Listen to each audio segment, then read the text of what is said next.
Hi guys, আমি পারমিতা। আজ সকালে ঘুম থেকে উঠেই দাঁত মাজতে মাজতে বাবার নিজের হাতে তৈরি করা সুন্দর বাগানটা দেখছিলাম।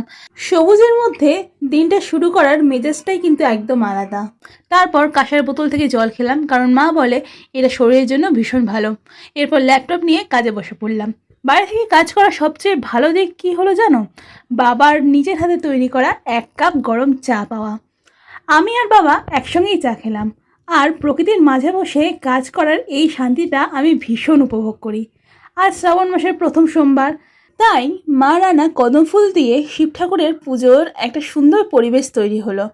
তারপর আমি ভক্তি আর বিশ্বাস নিয়ে শিব ঠাকুরের মাথায় জল ঢাললাম। মনে হলো সারাদিনের ব্যস্ততার মাঝে এই কয়েকটা মুহূর্তই যেন মনকে শান্ত করে দিল। আচ্ছা, শ্রাবণ মাসের প্রত্যেক সোমবার কি তোমরাও এরকমভাবে মহাদেবের পুজো করো? আমাকে জানিও তো কমেন্ট বক্সে। শিবের আশীর্বাদ নিয়ে আবার নিজের কাজের দিকে মন দিলাম। মায়ের কথায় আজ সাবু দিয়ে উপবাস করেছিলাম। মা ফল মিষ্টি দিয়ে এত সুন্দর করে সাজিয়ে দিয়েছিল যে খেতে ভীষণ সুন্দর হয়েছিল। খাওয়া শেষ করে আবার কাজের মন দিলাম। কাজ, পরিবার আর ছোট ছোট আনন্দের মুহূর্ত নিয়ে এভাবেই কেটে গেল আমার আজকের দিনটা। আচ্ছা, তোমরা বাড়িতে থাকলে বা বাড়ি থেকে কাজ করলে তোমরা কীভাবে কাটাও বলো তো? আমাকেও জানিও, আমি জানতে চাই। বাই।